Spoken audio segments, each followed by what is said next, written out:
Hey, right now we got our good buddy John Dillon on the line, attorney at Gatsky, Dillon & Balance. And never a dull moment. Go to Cal Firearms Law, that's C-A, firearmslaw.com for more information. Don't let yourself get in a situation where if you've got something that's happened and a gun is involved, you need to talk to John before you talk to anybody else. Hey, John, how's it going? How's it going, guys? Excellent. So I guess you and Mr. Schwartz here have got some things to chat about. Yeah, we do. A lot has happened over the holiday weekends, these past 2 holiday weekends. I don't know if we've touched on it before, but the California DOJ, they submitted their large capacity magazine regulations earlier in the week, right over Christmas weekend was the public comment period for that.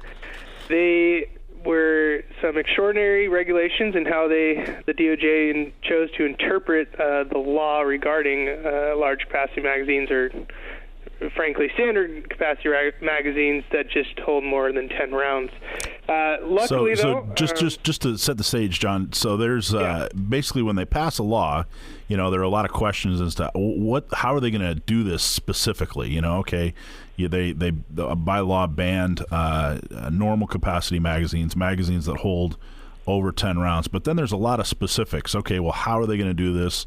What's the actual procedure? So the DOJ said, all right, well, we have the procedures, the California Department of Justice, that is, said, well, all right, well, we have these procedures, and we're going to jam them down your throat over Christmas weekend, and we're not going to take any feedback at all. So that's what we're talking about specifically as far as the regulations.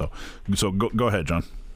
No, yeah. So they put forth these regulations. They're the proposed regulations, and they submit them to the Office of Administrative Law to be approved. The good thing about that is that a number of people and organizations, including San Diego County gun owners, submitted letters in opposition of these regulations, and they actually withdrew those magazine regulations. To make something very clear, though, that doesn't mean the large capacity magazine laws are not going to go into effect. It just means that the proposed way that the Department of Justice was choosing to, regulate these laws, or the procedure of their laws, they withdrew those. They're going to resubmit some new ones after they make some changes, and that will likely get approved. And John, it's a very small win, but it is a win. Yeah, and you wrote the letter, being our in-house legal counsel, and it was fantastically done. Yeah. What was the gist of your feedback to the DOJ? Well, the DOJ, they submitted their regulations, and they really didn't put a lot of thought into it. They were specifically classifying certain firearms that had multiple integrated magazines, so 2 10-round magazines. This is the standard manufacturing DP-12 or the UTS-15. They're pump-action shotguns, but they have 2 tubular magazines, and they hold a total of 16 rounds, but each magazine has less than 10, and they've always been sold in California as standard, under 10 round capacity guns. Mm-hmm. DOJ decided that all of a sudden these weren't going to be low, under 10 round capacity guns, and that they're going to be high capacity guns. But by stating that these guns were, high capacity, they're now making these guns illegal to sell, buy, possess, transfer in any way. So they really were opening up a lot of liability for individuals who purchased them, dealers that have sold them, people who are waiting their 10-day waits to get them back. A dealer wouldn't be able to deliver that gun to you because it's a high capacity magazine. So that's just one of them. So, for example, the DP-12 is a shotgun that has 2 magazines permanently as a part of the shotgun. So 2 magazine tubes, and each tube holds, I think it's 10 rounds for a DP-12. Yeah. 8, I think. 8. Yeah, I think 7 or 8, yeah. And basically the DOJ said, hey, you know what? All these legally sold shotguns, these pump shotguns, are because you can't pick which tube you're feeding from. it's one ammo tube. It's now 16 rounds rather than two 8-round tubes. It's one 16-round tube. So John, that was a big part of John's feedback to the DOJ, which again they were trying to stuff this down our throats without any feedback, just saying, hey, this is how it is. Sorry, but obviously this is the value of going through the procedure and doing things the correct way. So go ahead, John. So what was? I was going to say the other thing they talked about is the way you'd have to block a magazine to make it compliant under 10 rounds. They were requiring that you not only put a mag block into the magazine, which limits it under 10 rounds, but they also were requiring after you installed a magazine block and then either epoxied or welded that into the magazine, you then had to put a rivet into the side of the magazine in order for that to be considered a permanent alteration. Now, there's hundreds and thousands of magazines probably that have been sold in California with either or. So they either have a rivet in them or they have a magazine block that's been welded or epoxied. Both of these are as permanent as you can get. Obviously, someone with tools can always break these, even with, both of these ways of altering the magazines. You can still change it if you really wanted to with, the right tooling. But it raised a big question. Well, now do these people that have only one or the other type of blocking mechanism in their magazine, are they now, going to be liable under the law? And it just left too many questions, so it was rightfully withdrawn, and that's the good thing. The bad news, and I want to jump over this because it's pretty important, is that the DOJ submitted their assault weapon regulations, proposed assault weapon regulations. Before you go there, so just to close the loop on the ammunition, so they withdrew the regulations. What's the next step? What are the regulations going to come back, or what's the next step? So they're going to come up with new proposed regulations. The big thing that they did this time is they tried to submit them under emergency action. Basically, that shortened the time frame that people got to comment on it and the whole process of approving these regulations. They tried to state that because the law takes effect in July, that there was an emergency, when in fact most of the law that they referenced has been in place since 2000. So they've had a long time to do it. They just chose until 6 months prior to actually issue any type of guidance or regulations. So it'll come back probably just in the normal regulation format, which will allow a little more time for public comment and everything. But to be honest, they're going to get approved eventually. They're going to get approved soon. And so we just had the small win of them having to possibly amend their initial regulations and, be a little more friendly to us. So we at least put a speed bump in front of them.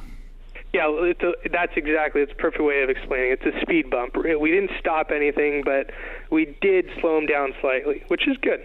And then now they didn't do the emergency regulations with the assault weapons. How did they handle that?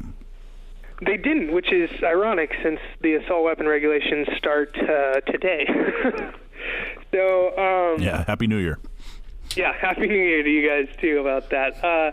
So the assault weapon regulations were, they issued those and they submitted those to the Office of Administrative Law, and they are tough, to say the least. They're about 17 pages of text that detail everything from the definitions of the parts of the guns, semi-automatic, magazines, fixed stock, featureless. They make all the definitions, and they go through the assault weapon regulation application process, and they reference self-made guns. They go through the whole gambit, and they are harsh. They're extraordinarily harsh, to say the least. It's hard to begin, but where to begin. But I'll say this: so if you owned a bullet button style or magazine lock style rifle or shotgun anywhere from January 1st, 2001 to December 31st, 2016, you are going to either have to alter that gun to where it is featureless, install a new magazine locking device that requires the disassembly of the firearm action to remove the magazine, or you're going to have to register it as an assault weapon according to possibly the proposed regulations that DOJ has here. So just to kind of take that apart a little bit, if you had an AR for the last however many years since the invention of the bullet button, if you had an AR that had a bullet button on it, and that's how you were complying with the law, now an assault weapon. It's now an assault weapon as of today, and you have 1 year to register it. What they want you to do is register it as an assault weapon, and this has been a question for months. You now, according to these regulations, you have to keep the bullet button in place. You cannot remove the bullet button after you register it as an assault weapon, correct?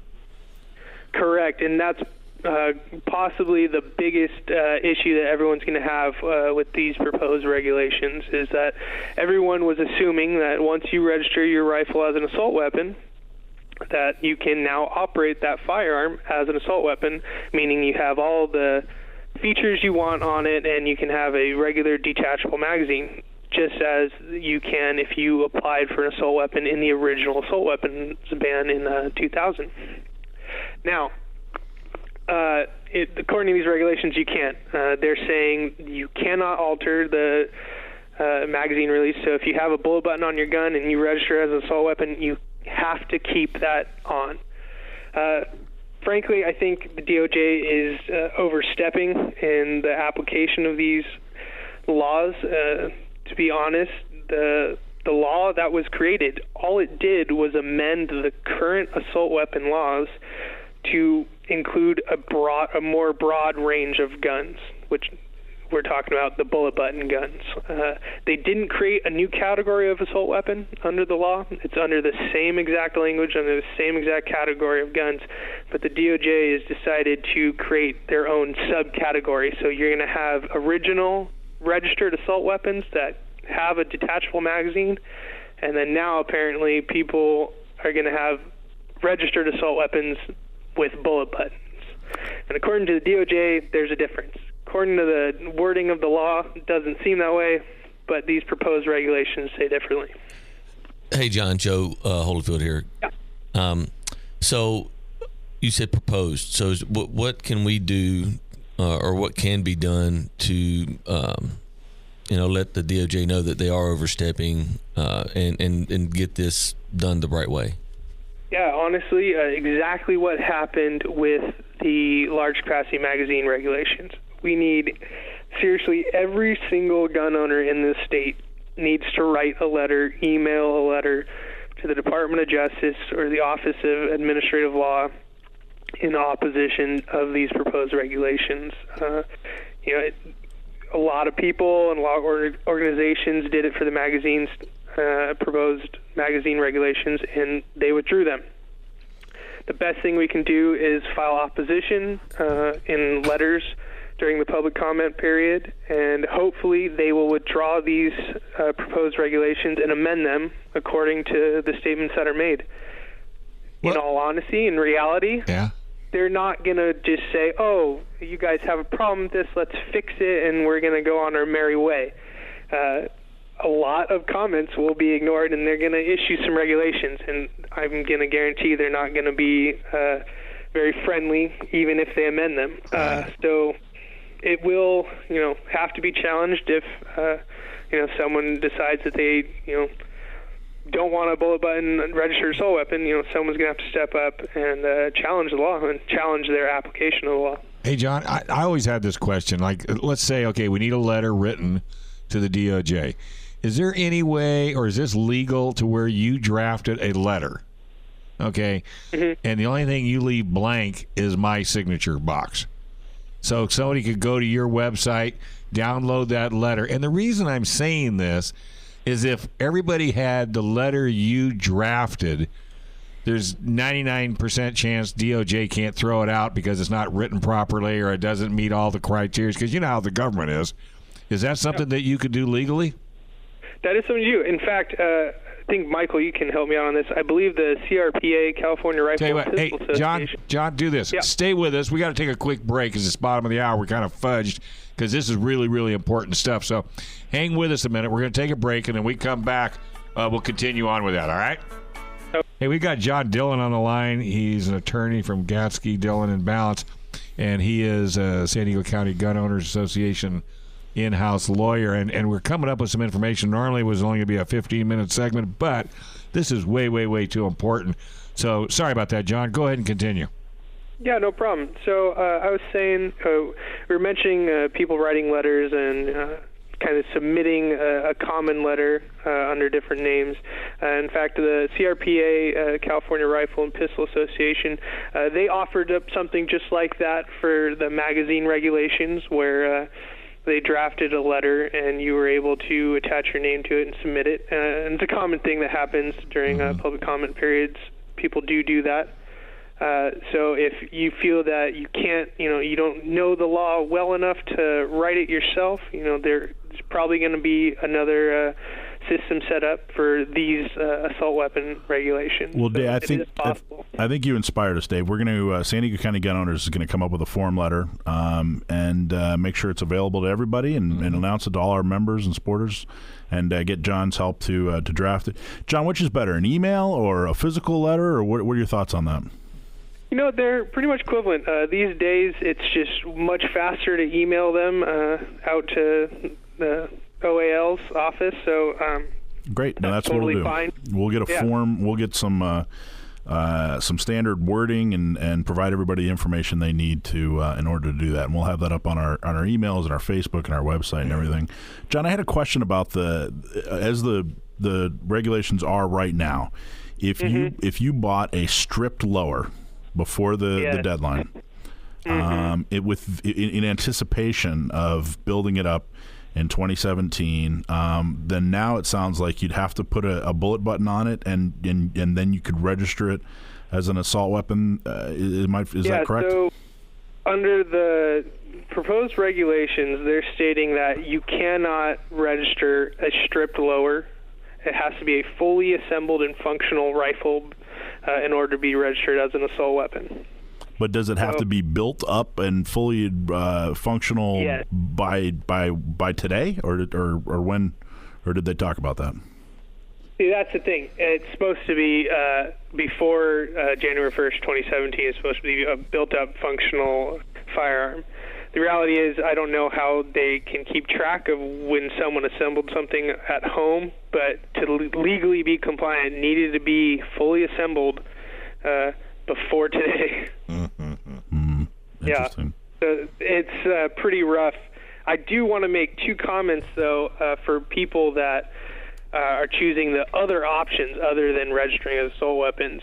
In these regulations, they do acknowledge the featureless style rifle, meaning you don't have any of the listed features such as a pistol grip, a collapsible stock, a flash hider, or a forward hand grip, vertical hand grip. So they acknowledge that featureless is okay. Interesting.